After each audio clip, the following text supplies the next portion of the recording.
como que a natureza nos ensina o perdão. Vem comigo que você vai aprender mais um pouquinho comigo.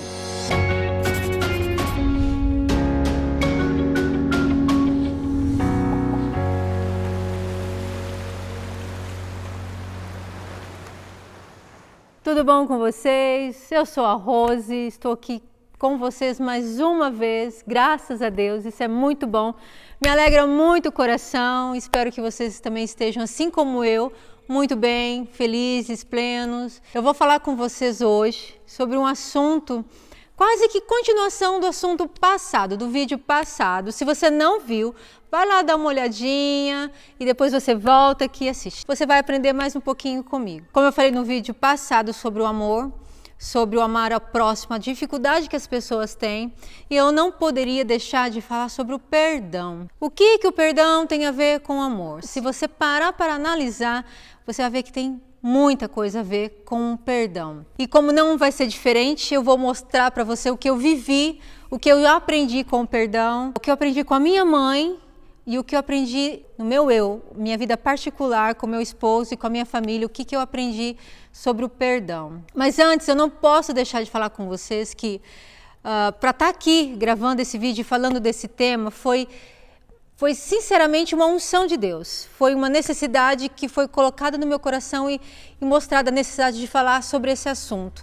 Eu poderia falar vários outros, como eu já estava programada para outro assunto, mas o perdão foi o que mais me chamou a atenção, principalmente na semana passada. O que aconteceu comigo a semana passada me fez refletir e aí Deus confirmou sobre o que eu deveria hoje passar para você sobre o perdão e sobre a enquete, enfim, que a gente colocou sobre o amor ao próximo. E principalmente sobre a dificuldade que eu vi que as pessoas têm de amar quem está mais próximo de você. A dificuldade da maioria das pessoas de liberar o perdão. Porque se você não liberar o perdão, eu vou tentar corrigir, se você não se perdoar primeiro, você não vai conseguir amar. Quase que tudo meio que ligado, né? Você tem que liberar o perdão, tem que se amar e liberar o perdão para você, e aí automaticamente as coisas vão fluir. E eu vou tirar o exemplo da minha vida, que quando eu comecei a querer uma vida diferente do que eu estava imersa, do que eu estava acostumada, a zona de conforto que eu e meu esposo tínhamos, e aí quando a gente quis mudar de vida, eu senti a necessidade de pedir perdão para um parente, que eu tinha muita mágoa, eu tinha raiva até dele, sabe? Eu tinha, sim, total desprezo com ele, com a pessoa dele. Aí muitas vezes meu marido chegava para mim e falava, mas o que ele te fez? Ele fez mal alguma vez para você sentir essa mágoa, essa raiva tão grande? E algumas vezes eu não refletia muito sobre isso, mas quando eu queria mudar de vida, quando eu quis mudar para uma vida nova, eu senti essa necessidade de me libertar dessa dor. Porque enquanto eu não desse o perdão para ele, eu não ia libertar da minha dor, eu não ia me perdoar. E eu ia ficar sofrendo, e uma vida nova não ia ser compatível. Para a vida nova que eu queria, não estava encaixada essa mágoa, essa dor. Eu queria me libertar, eu queria ser livre. Porque quando você não libera o perdão, você não é livre, você é preso, você é escravo da dor, do sofrimento. E aí meu esposo me fez refletir sobre isso. O que ele te fez? Nada. Esse meu parente não fez nada para mim, mas ele falava muito mal de mim para as pessoas, ele falava mal de mim para a família toda, por N motivos, por uma simples implicância, mas aquilo, as pessoas vinham me contar, e aquilo foi criando foi criando uma amargura, foi criando uma tristeza, foi criando uma ira, e aí uma ira tão grande ao ponto de eu nem querer ouvir a voz dele, nem de ver ele. Deus me livre se eu fosse lá e ele estivesse lá, mas nunca que eu nem ia. E aquilo ficou muito tempo, eu posso dizer que por anos, aquela mágoa, aquele ressentimento, sem ao menos ter motivo. E aquela mágoa, aquele ressentimento fez o quê? Fez eu também falar dele, fez eu também ver os pontos ruins dele. Também por quê? Porque eu também tinha pontos ruins, eu também não sou perfeita, mas aquilo acentuava eu enxergar nele os pontos ruins. E quando eu decidi chegar nele e falar assim, olha, quero te pedir perdão por isso, por muitos mal entendidos, por muitas palavras, e eu me emociono quando eu lembro disso, porque hoje eu lembro dele e não lembro com sofrimento, com dor, sabe? Eu lembro dele e tenho aquele carinho, aquela sensação de misericórdia, aquela sensação de que ele precisa de ajuda, sabe? Porque as pessoas às vezes que te magoam, as pessoas que fazem mal para você, ela precisa mais de ajuda do que você. Ela está doente. Muitas vezes a dificuldade dela é maior do que o seu. E aí então eu entendi, na hora que eu cheguei para ele e pedi perdão, eu assumi que eu estava errada, eu assumi a culpa minha, sabe? Não interessa o que ele falou de mim, mas o que estava me doendo e machucando é o que eu falava dele, é o que eu sentia por ele, aquilo lá me machucava, aquilo lá me pegava, me prendia, me deixava escravo daquela dor, daquela tristeza, sabe? E o dia que eu pedi perdão para ele foi assim... Meu Deus do céu, meu esposo contou para todo mundo, até eu achei que nem precisava, mas meu esposo ficou muito mais feliz do que eu, de saber que eu tinha, sabe, realmente querendo uma vida nova, querendo que Deus agisse em minha vida. E é assim, quando você está bem, você quer que as pessoas estejam bem, independente do que elas falam, ou deixam de fazer, ou fazem por você. Você quer viver a sua vida, você quer ser feliz e deseja tudo de bom para outra pessoa. Semana passada, arrumando as coisas, meu filho queria um porta-retrato para pôr uma foto dele com a namorada, e eu tenho caixas de fotos e de álbuns e de tudo em várias caixas fechadinhas, e aí eu fui revirar uma caixa para achar um porta-retrato que ele poderia usar. E aí quando eu abri essa caixa, eu comecei a ver as fotos antigas, fotos dos meus filhos, e que alegria, que gostoso. E tinha um caderninho lá, esquecidinho, sabe? No fundinho da caixa, e eu comecei a folhear, vi que era receita, e era receita da minha mãe, que já é falecida há 6 anos, com a letra dela, sabe? Deu uma sensação tão gostosa de ver a letra dela, é uma sensação tão gostosa, uma presença dela ali. Mas aí ao folhear o caderno de receita dela, eu vi um diário que ela escreveu em 2 linhas, em 2 folhas, ela escreveu um diário. E eu me emociono porque o diário, ela deixa tão claro quando a pessoa não perdoa o que ele causa na vida do ser humano. Minha mãe não perdoou o meu pai. A minha mãe carregou por anos, sabe, essa dor de não perdoar ele, de culpar ele e não ver que realmente ela também tinha culpa, que ela também era culpada. Não sei se meu pai era culpado, enfim. Mas a minha mãe falava assim com muita dor. Minha mãe, nesse diário, nessas 2 folhas, ela escreveu dia 26 de dezembro de 2000. Ela escreveu que estava sozinha e que chorava muito. E que criou os 4 filhos, eu e meus 3 irmãos. Criou os 4 filhos e quando eles estavam grandes, o meu pai abandonou ela. O meu pai deixou ela sozinha para começar do zero tudo de novo, porque ela foi embora para outra cidade, para outro estado, e estava começando tudo de novo sozinha e sem ninguém. E aquela dor dela, assim, sabe, eu senti.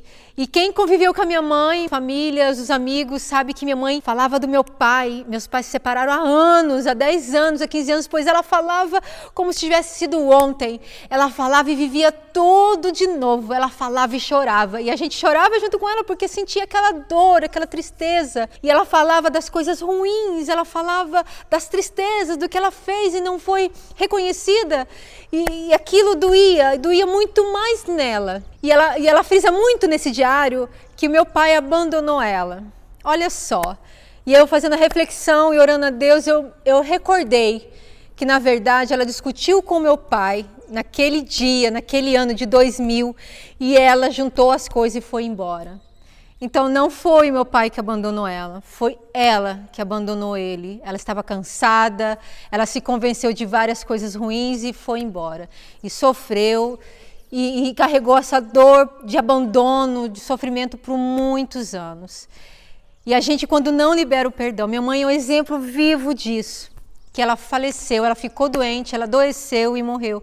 Por essa tristeza funda, eu tenho certeza que essa tristeza matou ela. Mas não a tristeza do que fizeram com ela, mas a tristeza de que ela não reconheceu que muitas vezes a culpa era dela.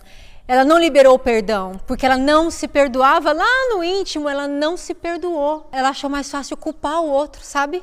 Ela achou mais fácil jogar a culpa toda no meu pai, a culpa toda nas pessoas, mas ela não achou a culpa nela. Ela não se perdoou. E a gente faz isso o tempo todo. Quando eu fiz a enquete de que como é difícil amar o próximo, e a maioria falou que era muito difícil amar o próximo, é porque a gente não libera o perdão. É porque a gente não assume a culpa, muitas vezes, do que o que o seu próximo faz, de uma crítica, uma atitude que desagrada.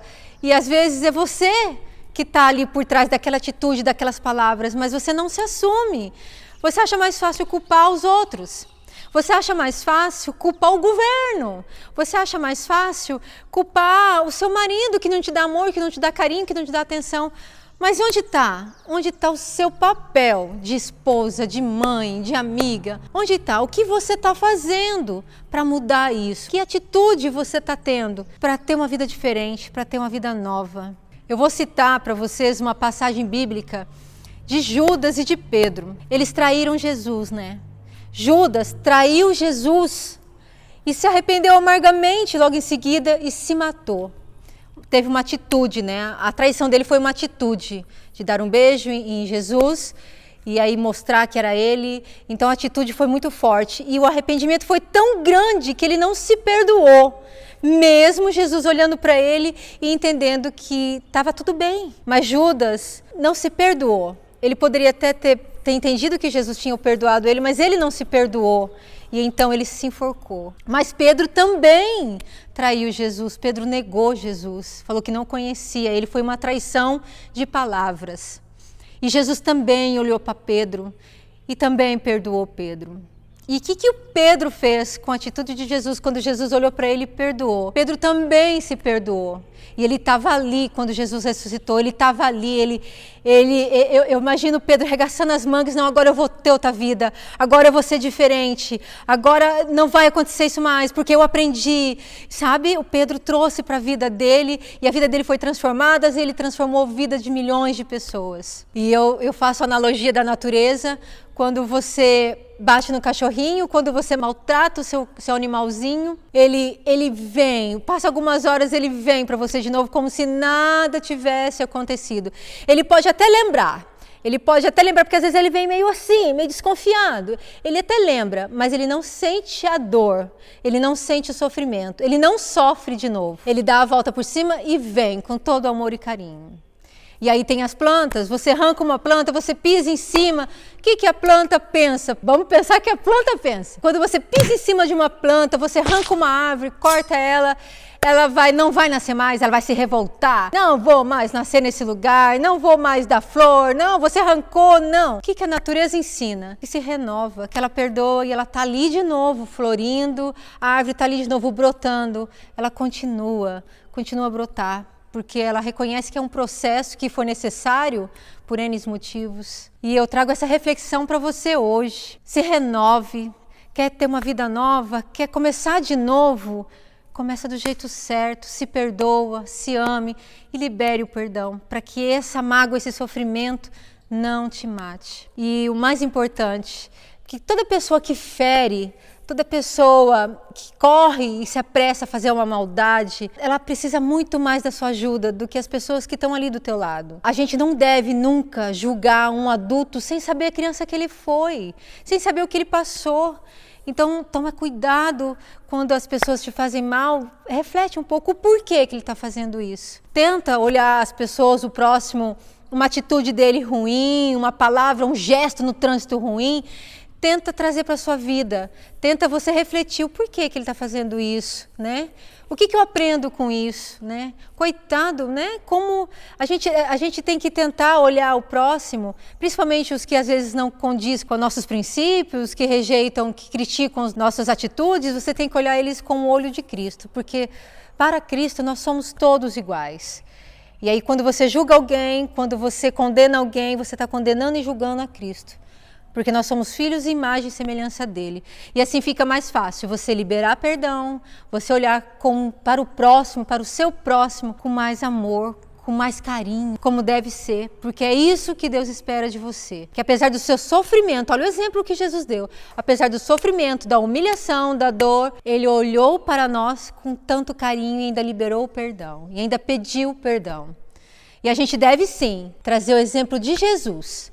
Aí você fala, mas eu não sou Jesus. Eu não, mas nunca que eu vou ser igual a Jesus, nunca, é impossível isso. Mas Jesus veio aqui na Terra para ser humano, para ser carne, para ser homem e mostrar para você que se ele foi, como ser humano, sentindo dor, sendo humilhado, ele foi capaz de perdoar, então você também é capaz de perdoar. Tá vendo como que é simples e a gente complica? E aí, eu repito de novo, falo novamente para você, olhe para o seu próximo, olhe para o seu irmão, para o seu parente, para o seu amigo, para o seu vizinho, com o olhar de Jesus e tenha misericórdia por ele. E você vai ver como que as coisas não ficam tão complicadas, que é a gente que complica. Um abraço grande, espero que esse vídeo tenha ensinado alguma coisinha para você que eu aprendi. Quero que esse vídeo, se você achar necessidade de compartilhar com alguém, compartilhe, para que mais pessoas possam aprender um pouquinho também. Se inscreve no canal, dá aquele like, pode fazer aquele comentário construtivo que é muito importante. Foi um prazer enorme estar com vocês, foi um prazer enorme estar aqui gravando para vocês e falando isso que eu vivi, que eu vivo e que tenho errado, mas eu tenho trazido para minha vida, tentando consertar e aprender mais. Um abraço grande, Deus abençoe vocês. Até o próximo vídeo, se Deus quiser.